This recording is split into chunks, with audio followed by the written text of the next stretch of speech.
Hello, welcome to CubsPS Plus, a Northside numbers game, a weekly podcast that dives headfirst into the analysis of hot topics driving Chicago Cubs baseball. I'm your host, Mike Waller, a lifelong Cub fan, full-time baseball stat nerd, and sometime youth baseball coach. Thanks for being here today. I know you have a lot of choices. You can find me on Twitter or X, Instagram, TikTok, Threads, Blue Sky, and YouTube, all at CubsPS Plus, a spin on the baseball metric OPS Plus. If you can, please take a second and drop a rating or review on Apple, Spotify, Pandora, Stitcher, or wherever it is you get your podcasts. If you've done that, thank you so much. Maybe you could share an episode with a friend. Just a few seconds can help me get better and help other Cub fans find the show. You can also help support the CubsPS Plus podcast by going to cubspsplus.patreon.com. There are 4 support tiers that come with added perks, and your support will help me keep this podcast ad-free. Welcome into episode 49, the Jake Arrieta episode of this podcast. May the Cubs find an arm as hot as Jake was in the push to the 2015 postseason. The Cubs are in the dog days right now. The bullpen is tired and the starting rotation is down, going through injuries and struggles, but the team continues to win baseball games.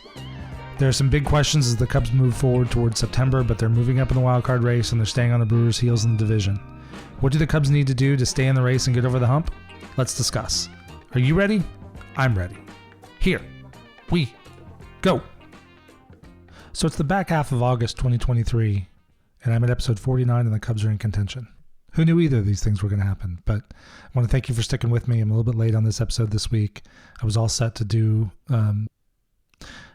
record last Thursday after the thrilling walk-off Christopher Morel over the White Sox. I was going to do some comparisons back to other big games that have swayed pennant races in the past. I was going to look at the Sandberg game, the 9-0 comeback against the Astros in 1989, my own family going to the 2015 Milwaukee Brewers series sweep in August when the Cubs were just white hot.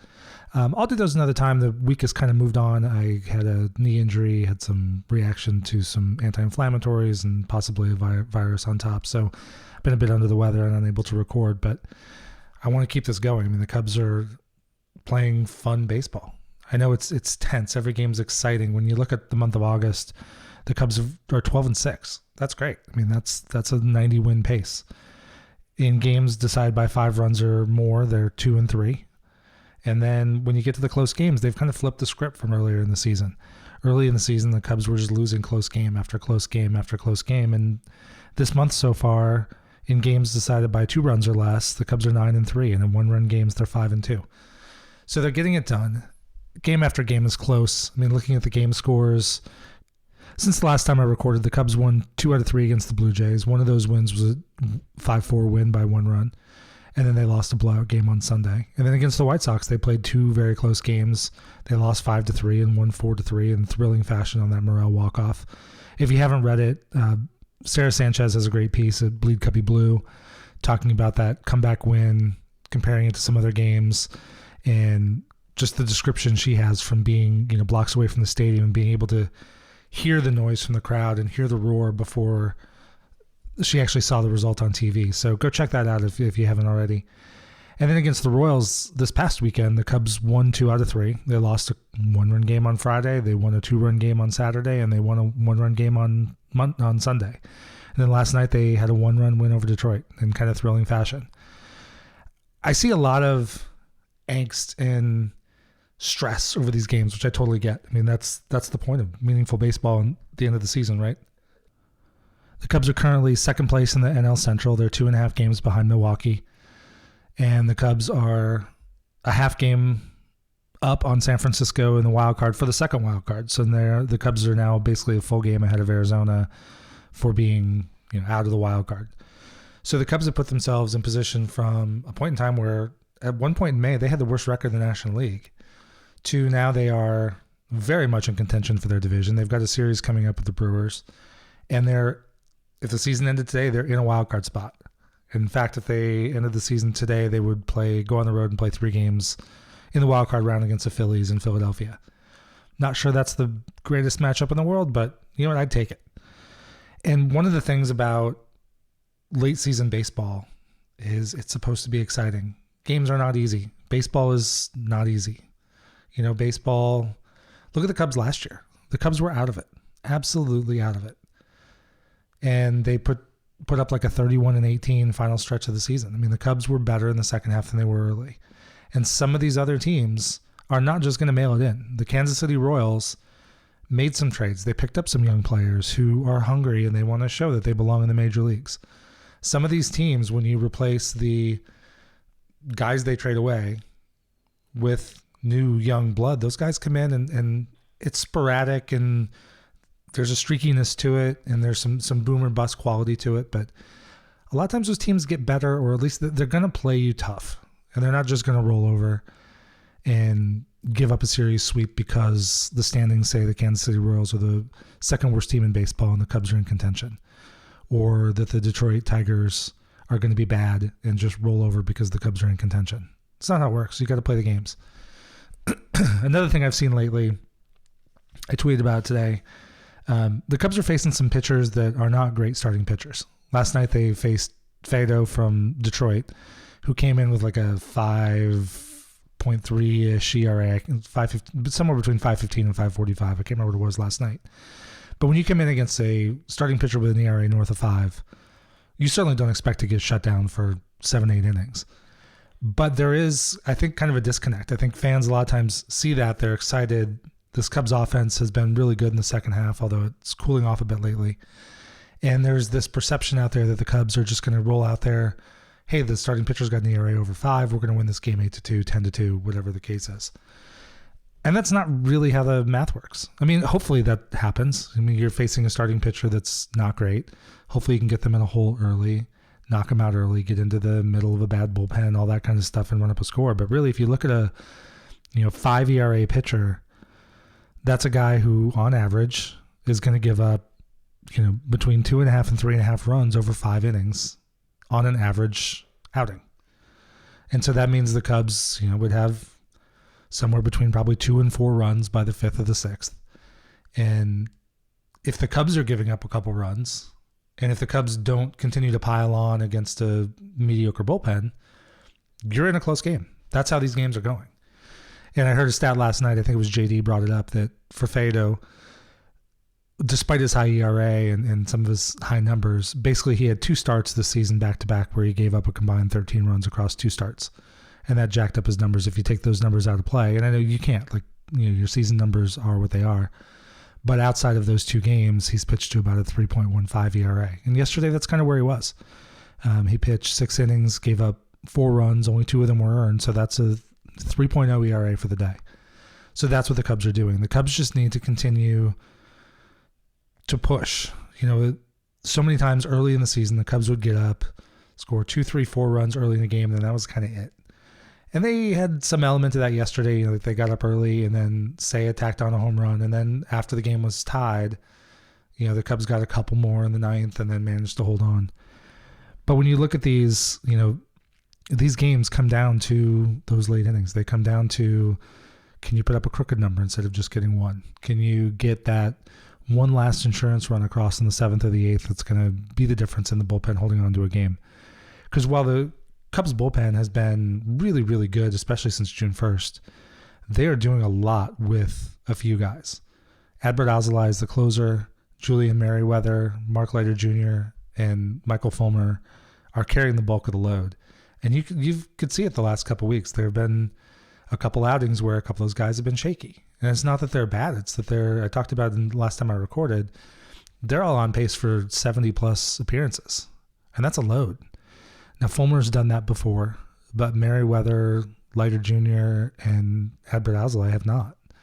So those guys are getting in uncharted territory, just like Steele in the starting rotation. So the Cubs are going to have to find ways to get those guys some breaks. And so one of the adventures last night in the 7-6 win is Adbert was down and Merriweather were down. And probably I could argue that Leiter and Fulmer should have also been down. But the game didn't quite dictate that. The Cubs got up, I think it was 5-0, and then Assad gave up 2 back-to-back home runs, and the Cubs were trying to stretch an extra inning out of Assad. Probably if you're just managing that game in a vacuum, you probably pull Assad after 5. His pitch count was up a little bit, and you had the heart of the order coming up with Torkelson and Carpenter. And you don't necessarily expect to give up back-to-back home runs, but that was a place where there could be some damage. So in an ideal world, you probably do bring in someone like Michael Fulmer maybe to just take that inning. But this wasn't normal. Like Alzolay had pitched in several games in a row recently. Same with Merriweather. Leiter's been getting a ton of work. Fulmer's been getting a ton of work. It really would have been great if the Cubs could have scored enough runs or had enough trust in the other guys in that bullpen to be able to let them grab that extra day of rest. So I assume today probably Merriweather and Alzolay are back in play, and maybe Fulmer and Leiter are down tonight. We'll see how it goes. One of the things I think the Cubs need to do in the next couple weeks is find that fifth guy, and maybe that fifth guy is Quas. He's looked pretty good. He had one bad outing against Kansas City where he gave up a couple runs, but for the most part, he's looked pretty solid. So I think he's getting into that circle of trust, and they really got to find one more. I think there's been a lot of hope that Daniel Palencia would be that guy. And Palencia has had his moments. I mean, he came in, his major league debut was exquisite against Milwaukee, pitching the 9th and the 10th for the win. He gave up some loud outs, but he got out of that game and the Cubs got the win. Last night he looked really good. He came in after Fulmer got in some trouble in the 7th and got the last two guys, got a strikeout and a pop-up to end the game. He was throwing his usual darts. I think all but one of his pitches were over 98 miles an hour. When he missed, he was missing out of the zone instead of missing middle like he's done too many times. So hopefully that's a good sign. There does seem to be help coming. Brad Boxberger and Nick Burdi are both going to pitch tonight in Iowa, according to Taylor McGregor. And I know Brendan Hughes is also throwing bullpens, so hopefully he's on the way soon. But I think Boxberger and Burdi could be near term. They've both made a few outings in rehab and done reasonably well. They both got lit up a bit in their first outing, but then they've settled back. Nick Burdi, for instance, gave up 2 runs in the third of an inning in his first outing in the complex league, but then followed that up with, one scoreless inning with a K, and then went to Iowa and he got a shutdown 1-2-3 inning with a K, and then a 2-inning scoreless or 2 strikeout scoreless inning with a walk and a hit by pitch. So they're both kind of working out the kinks. Neither one has pitched in the game in at least a couple months. So hopefully, another outing or two and those guys can be back in Chicago. I think Boxberger in particular is a guy, if he's back healthy, could maybe get into that circle of trust, but they've got to be able to push that out. They've got to be able to not just have to lean on those same 4 guys all the time. Which takes us to the starting rotation. So in the starting rotation, in the first half of the season, it was great. Marcus Stroman and Justin Steele were both pitching at all-star levels, putting up numbers that would put them in contention for the Cy Young Award. Drew Smyly was kind of a rare find. I mean, he was throwing so well the first half of the year. And then once he came back, Kyle Hendricks started to stack up quality start after quality start. Jamison Tyone struggled early, but now his last 8 or 9 starts have been pretty solid, -1 or 2. Hopefully he can keep that up and continue to be that strike thrower, the guy who can, get through 6. I think we came in hoping he could be an innings eater and maybe consistently go 7. Maybe that's not who he is this year, but if he can get 6, that's going to go a long way for this team. But now Marcus Stroman is hurt. He was out with the hip injury after a run of bad starts where he was fighting both the blister and then apparently hip inflammation. But now all of a sudden, like right before he was supposed to come back from the hip, they announced that he had a rib cartilage fracture. And there's not been any word out on how that got caused. I've heard anecdotal stories of, you can get that by, intense coughing. There are other things that could happen. But long story short, it's not a common baseball injury. It's not something pitchers get on the regular. So it's not real clear what his return is. I know anything in the rib area, anything basically in the core of your body, especially if you're a pitcher, there's a lot of rotational stuff you do when you're pitching. And so I would imagine that would probably have him a bit on the longer side of recovery. I mean, I am not a doctor. My own Googling said sort of 6 to 12 weeks for that kind of injury. And on the one hand, you could say he's, a world-class athlete. Stroman is famous for keeping himself in very good shape. So maybe that would be a little bit shorter, but then you factor in the rotational nature of pitching and who knows, but like 6 weeks would basically put him at the end of the season. So maybe we'll see him, maybe we don't. That's obviously has implications for next year. Through the first couple months, it was widely assumed that Marcus Stroman was going to opt out of his contract at the end of the year. And there were big questions about whether the Cubs would extend him or not.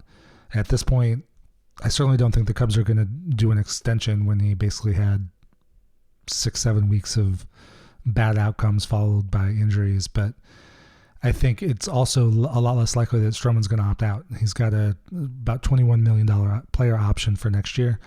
And I don't know at this point, after the struggles he had, probably largely related to the hip injury, and then this new injury now it's going to keep him out for the last 5-6 weeks minimum, is going to put him in a position to be able to make more than $21 million a year in free agency. So I think his best bet may well be to just go ahead and accept that player option, pitch with the Cubs, and hope he can pitch his way into some more money. But we'll see what happens there. But so now that leaves us with a rotation that is Justin Steele continuing to do his Justin Steele things, put up excellent numbers.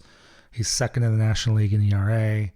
He's among the leaders if he's not the leader in pitcher wins, which is not the most important statistic in the world, but he's just very consistently going out and giving you 6+ innings. He's fought through a couple, 2-3 starts ago. He was pitching on a really hot afternoon in Chicago, went 110 pitches, gutted through that.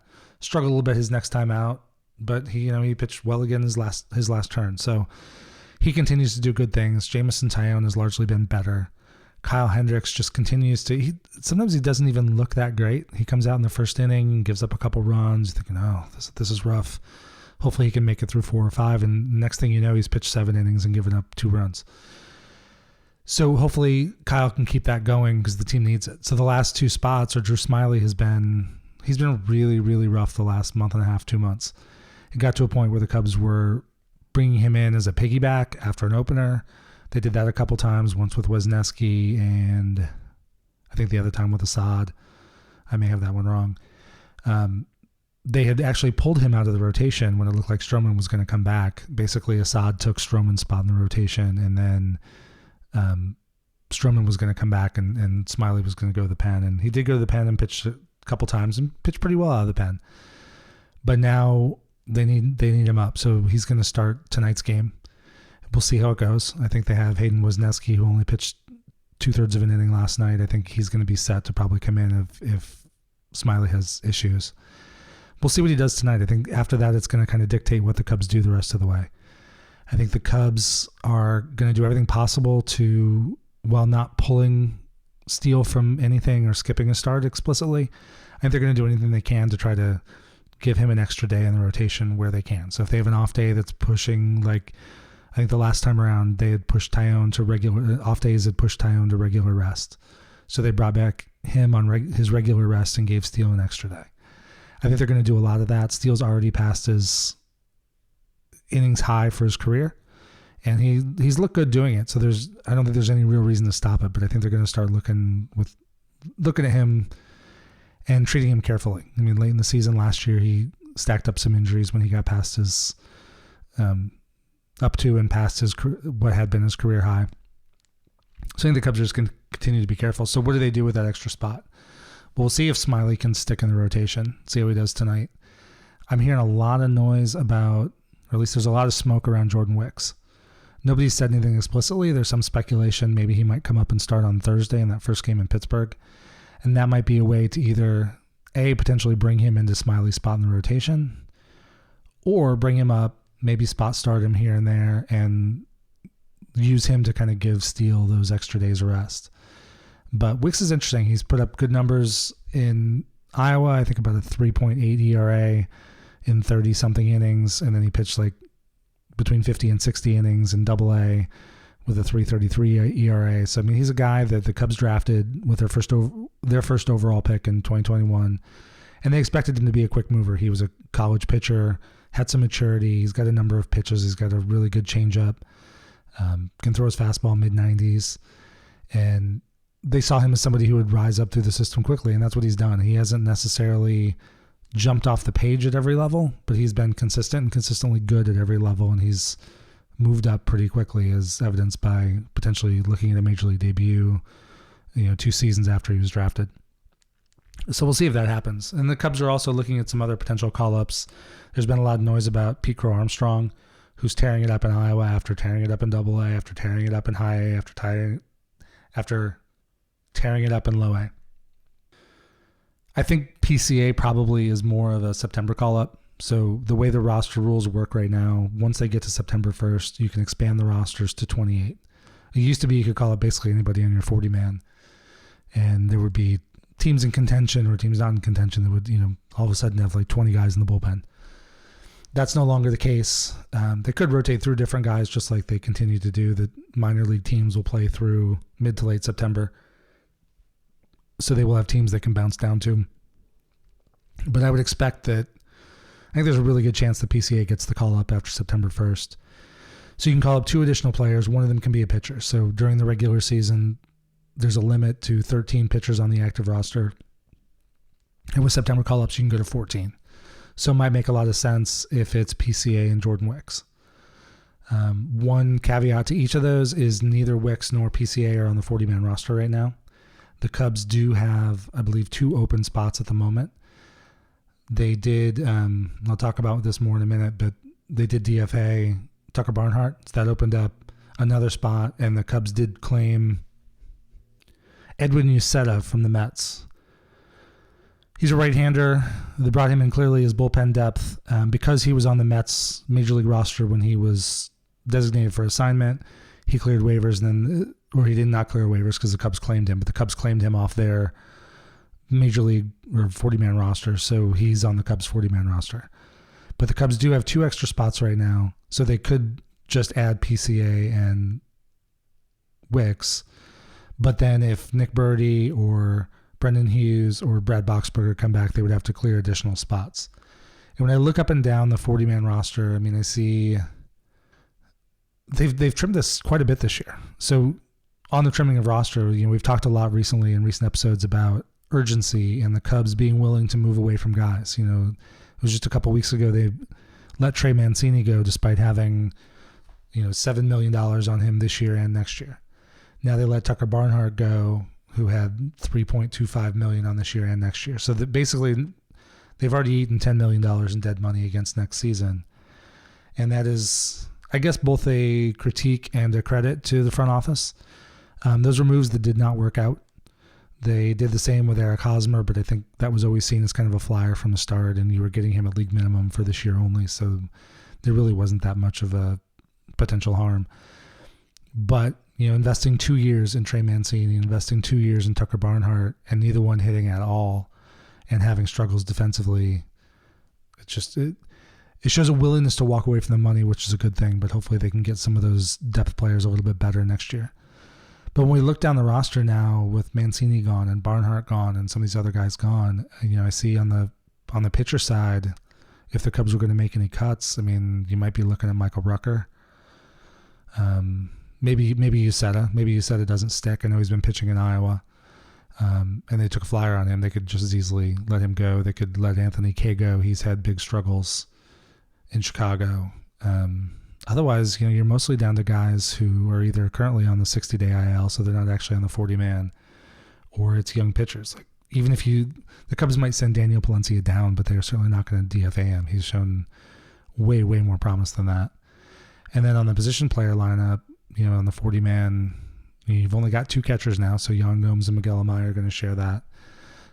Possibly Jared Young. He continues to hit and put up good AAA numbers, but he looked completely lost at the major league level. He's also older, so he's not quite the prospect level that some other guys are, like Matt Mervis. At some point, they're going to have to decide what to do with Patrick Wisdom. I mean, his power numbers are off the chart, so I absolutely understand why they're keeping him. But he's almost unplayable defensively at this point. Doesn't have a position, and he's so boomer bust. He's very much, he's striking out 36% of the time. Has the massive power though, so you can put him in a game and he might go 1 for 4 with 3 Ks and a bomb. I don't necessarily see him as a DFA candidate, but it's always possible. He does have options though, so he could get sent down to Iowa off the active roster. And then for outfielders, there's not really much either. I mean, you're not going to move Kevin Alcantara or Alexander Canario off that roster. They could maybe try to slide Brennan Davis through after another surgery. But, you bring PCA up, you're certainly not going to release Mike Tauchman. No chance. And then the other ones are Ian Happ, Cody Bellinger, and Seiya Suzuki. So I think the pickings are slim on the roster side when they go to add a couple more people. So it'll be interesting to see what they do. I think there are options there. And then offensively, the Cubs have had a lot of games lately where they're scoring 4 runs, 5 runs, 3 runs. Cubs got red hot through a good chunk of July and early August. I mean, the series against the Reds was kind of really through the Braves series. The Cubs were scoring 20 and 16 runs against the Reds, and then they stacked up 8 a couple times on the Braves. And I can't even complain. Like last night, they scored 7 against the Tigers. A couple of those were unearned, but when you look up and down the roster since the All-Star break, basically the whole offense has WRC plus over 100. We got Nick Madrigal kind of right there, but if you look at more recent stretch, he's been better than that.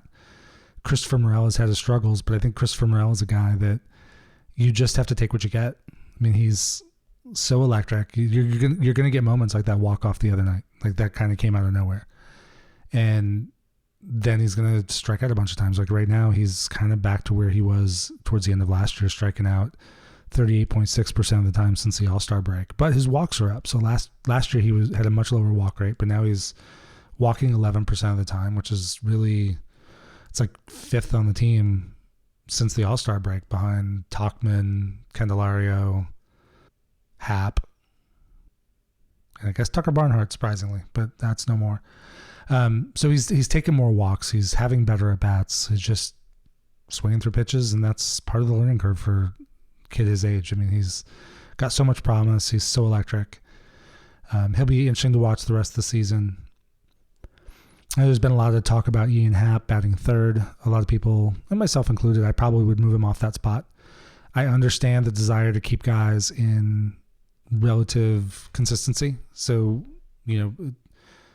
Happ's a guy, he's shown it in his career, right? When he was a young player, he was bumped in and out of the lineup. He was playing a bunch of different positions. He was hitting at different spots in the order, and he would go through big stretches of struggle. And he's a guy who I think really thrives on consistency and knowing what he's doing every day. Now, that consistency could be shifting to consistently hit 5th, 6th, 7th. But I can also see the argument, as much as he walks, he has maintained, despite going through any of the slumps he's gone through this year, his on-base percentage has been pretty consistent. He's 2nd or 3rd in the league in walks. And at one point he was 2nd to Soto. I think somebody else may have passed him recently.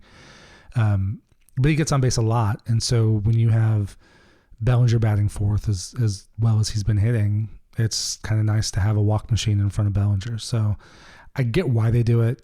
I don't know that I necessarily would. But this offense on the whole, I think they're the 6th highest scoring offense in the second half. Maybe, no, I think they're 6th highest. Let me look it up. They're currently the 5th highest scoring offense in baseball for the entire season. Behind only the Braves, the Rangers, the Dodgers, and the Rays. They've scored 7 runs more than Houston, 12 runs more than Baltimore, and 13 runs more than Boston. So the Cubs are getting it done offensively. It just seems to be not always quite consistent enough. They'll have, a game where it seems like this happens all the time, but it's probably all of baseball. We just focus on it because it's the Cubs. But, they'll go score 13 runs and win a game 13-2, and then they kind of get shut down the next 2 days. But as long as they've been much more consistently getting 3, 4, 5 runs, and a lot of times their pitching has been good enough to keep them in games. So I guess that really comes down to expectations. I mean, as the Cubs go through this, they're in that quote-unquote easy stretch of the schedule right now where they had the Mets, and then they went to Toronto, which was certainly not easy. And they come home against the Sox and the Royals. Now they're on the road at Detroit and Pittsburgh. And then they have a big week next week. Next week they're going to play 3 at home against the Brewers and go on the road for 4 against Cincinnati. And then after that they come back home. They've got 3 against the Giants, who were very much in contention for the wild card, and 4 against the Diamondbacks, who were big early in the season. They were leading the West for a long time. Really faded back. They seem to be playing a little bit better baseball right now. And then they've got Colorado, and then they have Arizona again, and then another round with Pittsburgh and the Rockies, and then they end the season with the Braves and the Brewers. So they've got a mixed bag, but they've got some opportunities against the Brewers, who are in front of them for the division. They've got 6 games coming up. They've got 4 against the Reds.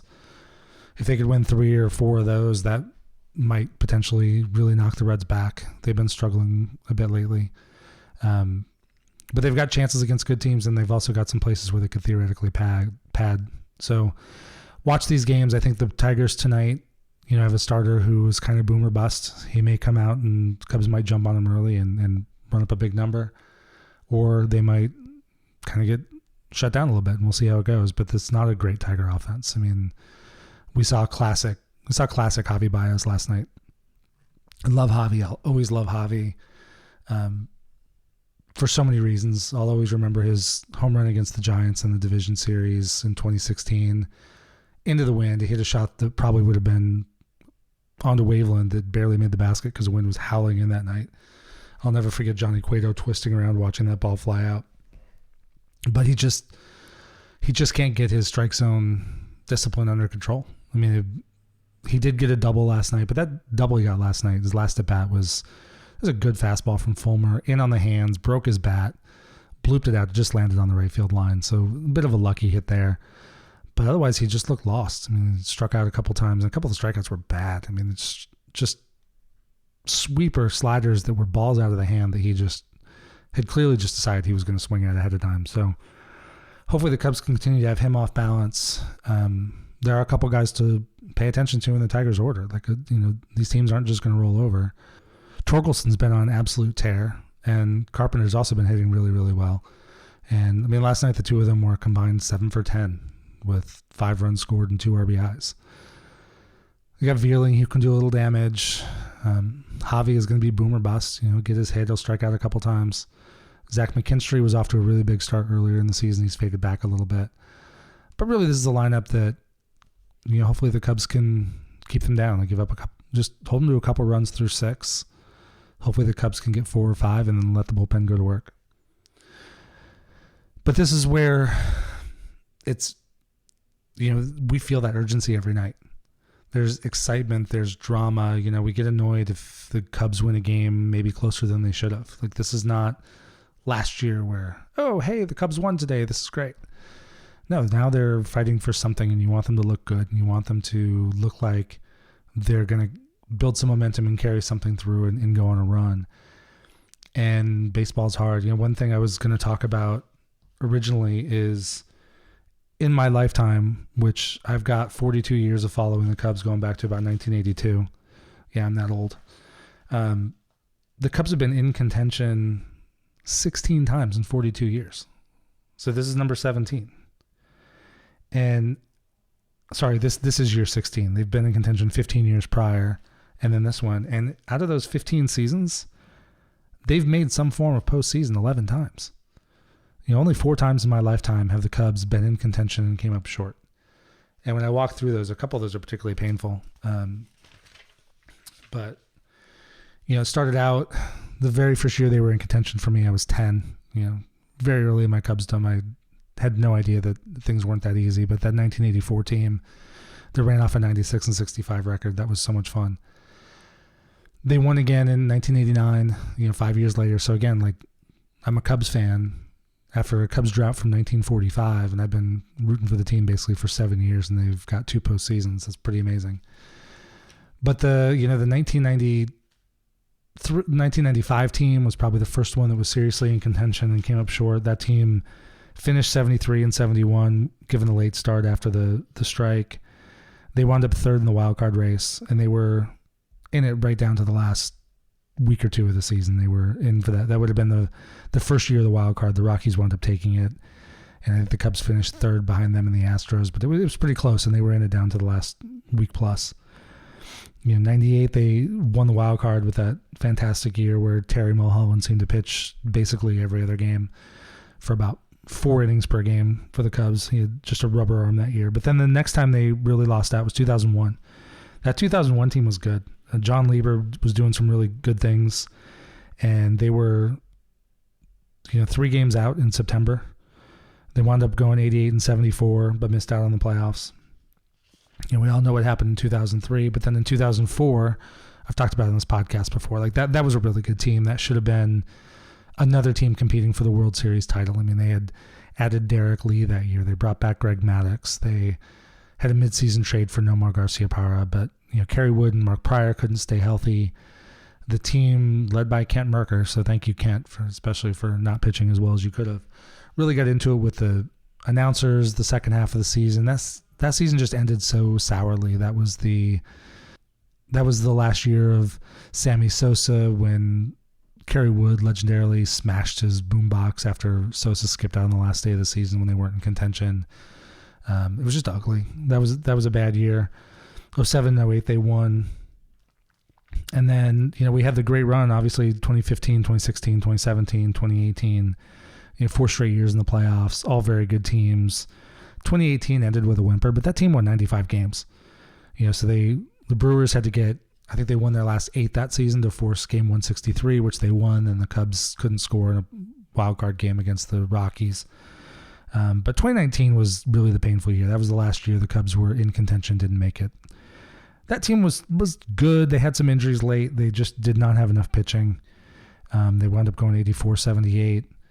They were in the race till late September. That's when they famously called up Nico Horner very, very early after he was drafted, when they just had no shortstops left. Everybody was hurt. Javi Baez got hurt, and so they brought Nico up. And he played well down the stretch, but the Cubs just didn't have enough and missed out on the playoffs.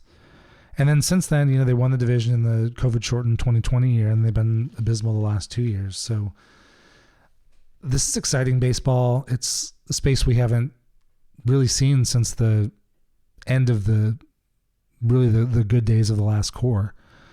And there just really haven't been that many years where the Cubs, hopefully this is also a year where the Cubs are in contention to make it. But even if they don't, there's value in being in contention. There are young players on this team that are learning how to win. The Cubs are not selling. So all these games, all this excitement, like Christopher Morel's walk-off last week would have been a ton of fun even last year. It'd be great. Hey, look what this young kid just did. That was an exciting game. We beat the White Sox. But there's playoff implications hanging on these games. Every pitch late, Cubs are down. And then, boom, he hits a 3-run home run. And suddenly the Cubs win one, and it's like they kind of steal one. So now you got to race out and see what the Brewers and the Reds and the Giants and the Diamondbacks did. It's just fun. Enjoy it. Live out every up and down of these games. Live the drama, live the highs, live the lows. Because as bad as the lows are, unless we get to that point in the season where it's the lowest of the low because now they've been eliminated, like that's all part of the action. And if you're not in contention, if you're not seriously trying to win, then these moments don't matter. But the Cubs are setting themselves up. And again, with the young players, maybe we'll get PCA and Wicks to make their debut. Christopher Morel, Justin Steele, still relatively young guys. Like being able to get this experience in a pennant race is just invaluable. And I hope the Cubs can string this out. The one thing I've said all along during the season was that I wanted the Cubs to play meaningful baseball late in the season into September. And it's looking like they're going to do that unless they somehow go in the tank right now. So I'm just living on these games every day, every game. I'm watching when I can live. It's more fun live. I can engage on Twitter and do some of the other things, but I've also got a family and other responsibilities and a day job and all that. So sometimes I'm watching on MLB TV, starting a game maybe an hour after it starts, and it's still fun. It's just hide my phone, stay off Twitter, avoid the updates and watch the game for what it is. And I could skip ahead and just jump to live, but I care what happens in the fourth. I want to see if the starting pitcher struggled in the fourth, or if the Cubs had a rally in the fifth and didn't plate that run, or maybe they did plate that run. Like I want that drama. I want those moments in my life, and I've missed them terribly the last couple of years. One other guy I meant to mention earlier on potential comebacks is Keegan Thompson. He has thrown really well. If you follow Alex Cohen, voice of Cohen, who was a guest on my show about 2 months ago, he's regularly posting up what some of the Iowa Cubs guys are doing. And Keegan Thompson's back from his injuries, and he's looking pretty good. So he's another guy who might be able to come up and maybe be that fifth or sixth guy in the circle of trust for David Ross. So more to come. Watch these games. Enjoy contention baseball. Enjoy the drama. Enjoy the sense of urgency. And we'll talk more soon. Thank you for listening today. If you like this episode, please drop a rating or a review wherever it is you get your podcasts, and share the episode with a friend. Just a few seconds gives me great feedback and helps other Cub fans find the show. You can find me on Twitter or X, Instagram, TikTok, Threads, Blue Sky, and YouTube, all at CubsPS Plus. And check out the Patreon page, cubspsplus.patreon.com, to help support the show and keep it ad-free. As always, the music for this podcast is from Prospect Park West by Jerry McCoy. This is Mike Waller, host of the CubsPS Plus podcast. Every day with Cubs baseball or talking about Cubs baseball is a great day. Go Cubs!